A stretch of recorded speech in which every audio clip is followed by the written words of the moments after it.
the biggest thing in cybersecurity, or the next big thing in cybersecurity back then was, if you think about the world, the digital aspect of the world, right? Everything is connected.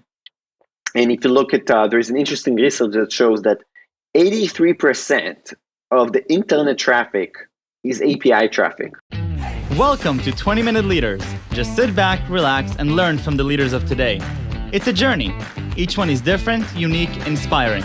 Let's get started. This episode is powered by J Ventures, a community-driven VC fund in Silicon Valley in partnership with Leumi Tech and sponsored by Hippo Insurance, Turing, Upwest Labs, and Hillel at Stanford. I hope you're ready for an awesome entrepreneurial story because this one is just not going to disappoint.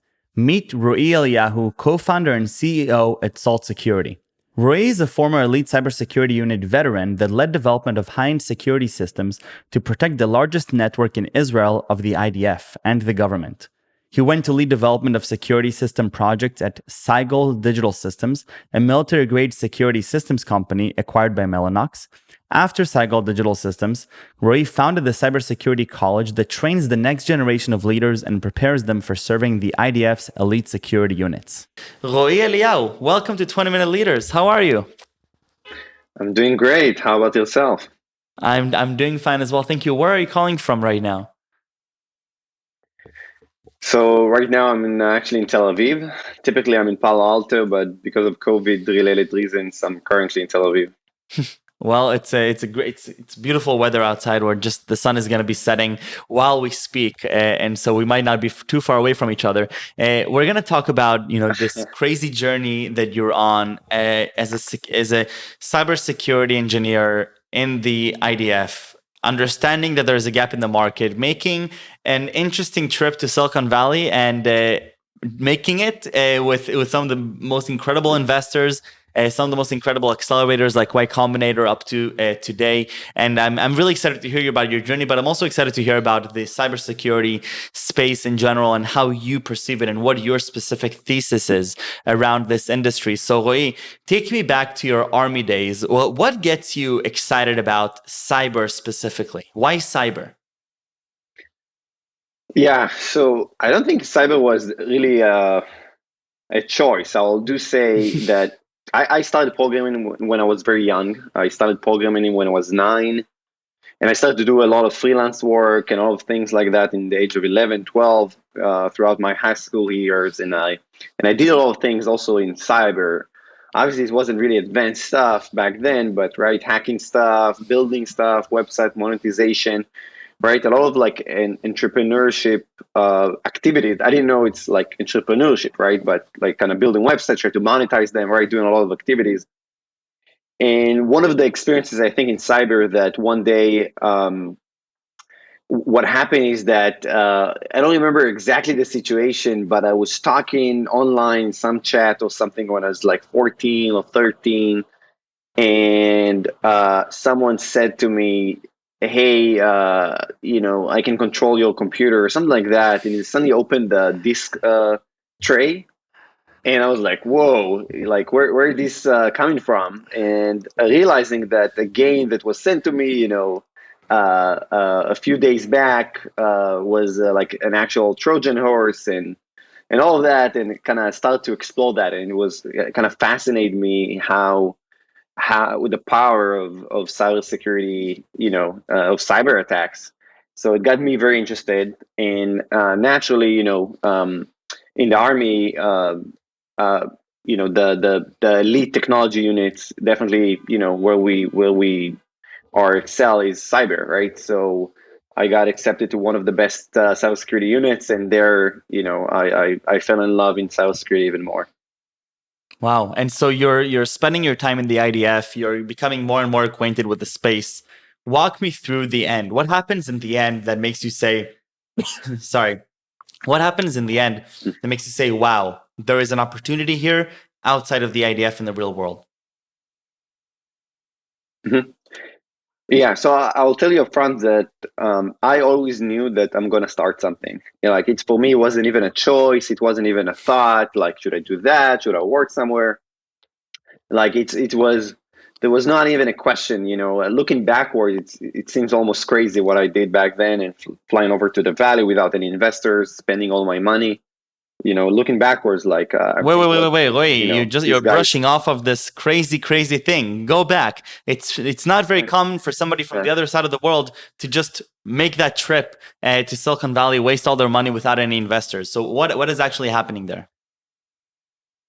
So what happened is that post army, I had another initiative in the cybersecurity space, not a startup, but it was in cybersecurity kind of college and courses to help people kind of get accepted to the elite cybersecurity units. But while looking at the API space and kind of starting Salt, or starting to validate the idea, and realizing that, I'll talk about it in a second, how big our APIs are taking over the world, but being a huge attack vectors that nobody talks about. Mhm. Um, I decided to fly over to the US, to the Silicon Valley, and I had no investors, no money really. So it was basically flying over, doing like an air bed and breakfast, that literally sleeping with an airbag, or like a sleeping bag on the floor, because it was very expensive, as you know, to be in Palo Alto, and when you don't have a lot of money, just like 2 years after release from the army. And So I find like a place in like that cost me like $300 a month or so.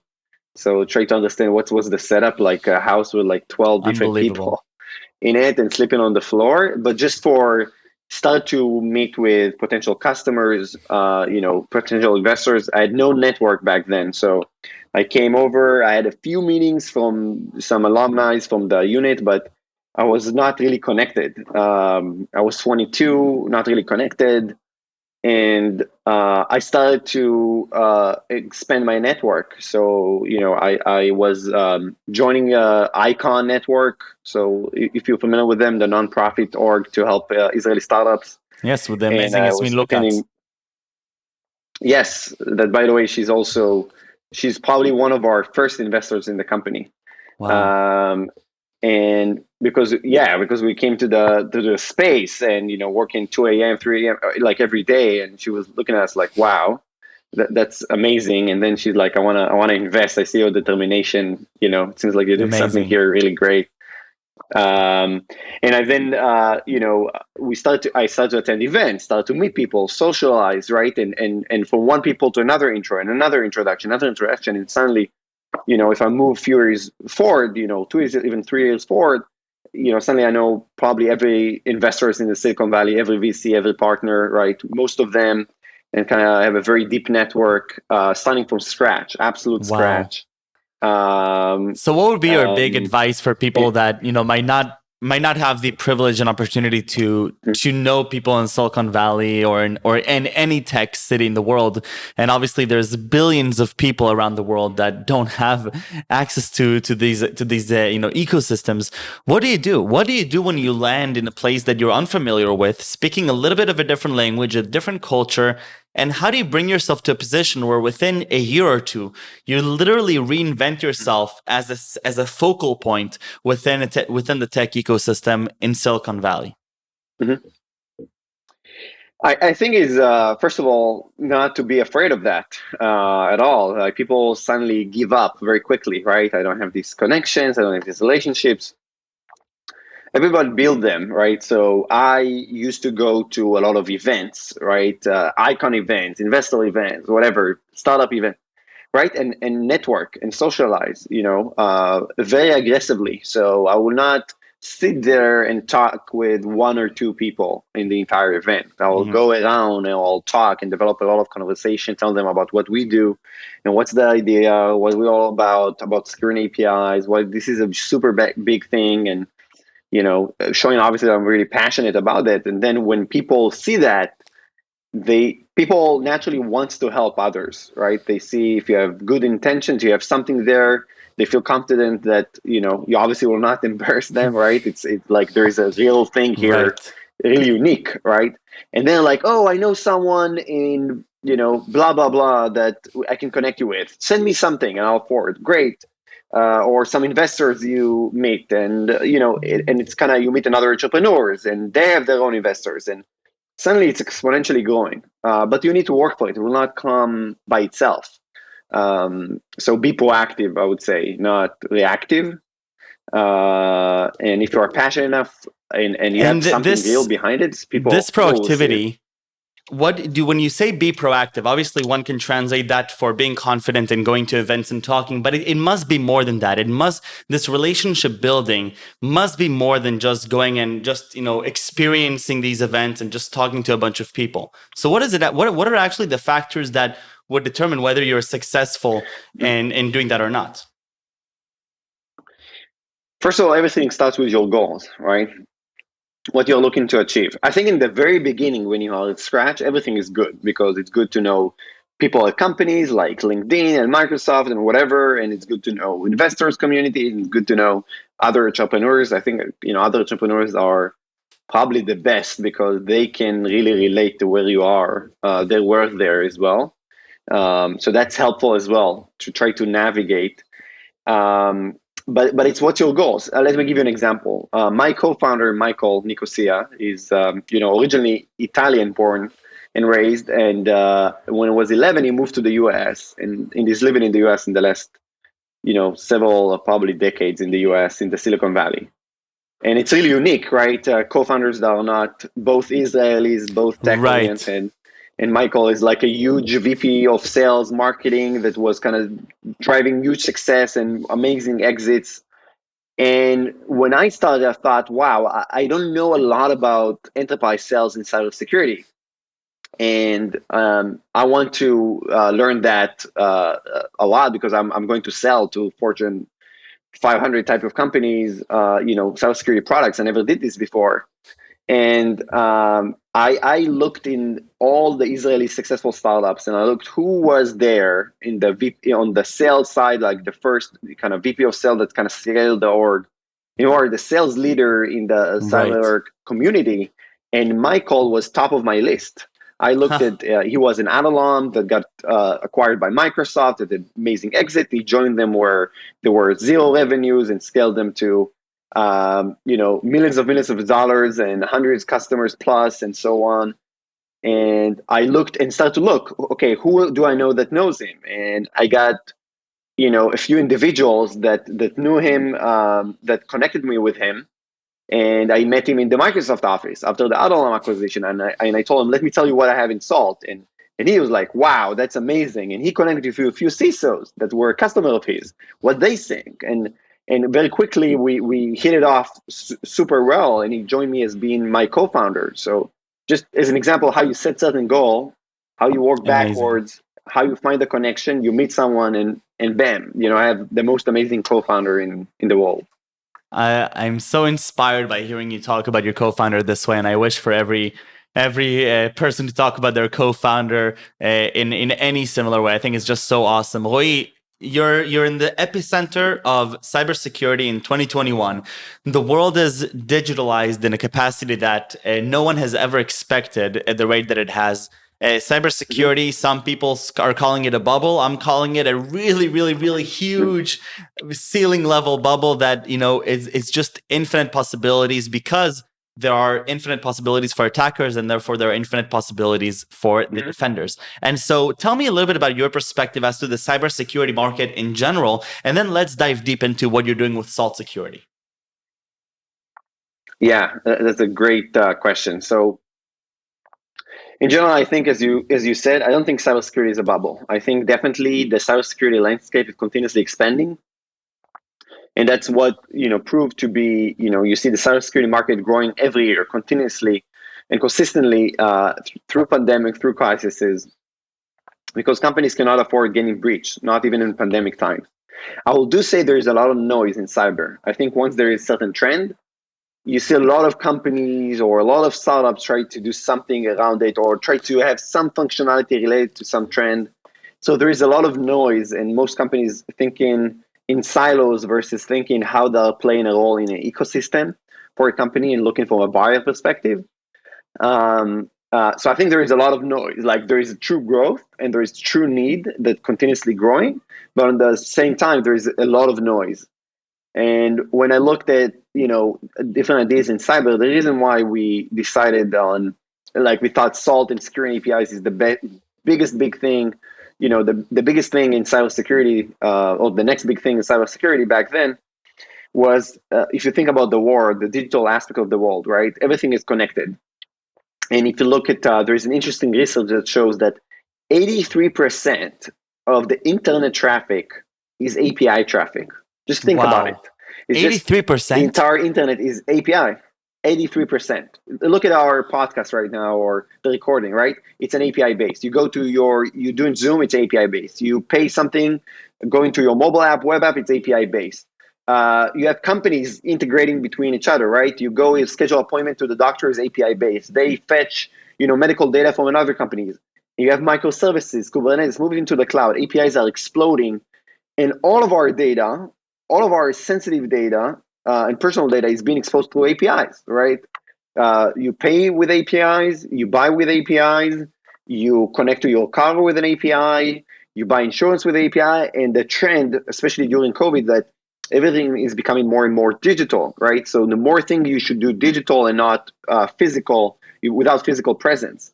So the API landscape is continuously expanding in the attack surface, where solutions in the space, as I looked at them, were designed for 20 years ago internet or in Right. applications. So I thought, wow, that's huge. This is, big as, when the firewall was created, when there was internet started, I thought, wow, APIs are exactly the next big thing for cybersecurity and for the internet. Take me 5 years down the line. What is the grand vision? Where are we headed? So the grand vision is, and it take me 5 years, I'll look even earlier. The grand vision is to, we are building here, and not very far away from it, a multi-billion-dollar company that's providing a platform for companies to be able to address all of their API and application security needs in a total grand scheme of things. We build our solution in a way that is not only to address specific use cases. We build the architecture and our big database architecture in a way that will allow us to expand continuously, to consolidate more and more needs and use cases towards our solution. So the customer will not need to use, 6 different tools. It will need just to have Right. salt. So we thought from the beginning, we had the mindset of, we are building something big here. We are not going to do a fast exit. We passed on few M&A's offers, along our journey. We had a few M&A offers. We passed on all of those because when Michael also joined me, he told me, I'm not looking to do another alarm. I did $320 million exit with the company. It's great. It's amazing. I'm looking to do something big. And that's our mindset. So we are always strategically thinking, what's the end goal, right? And how we're building a company, an enduring company that can consolidate, can build a platform and not just a siloed solution that will be sold for 300 million, exit.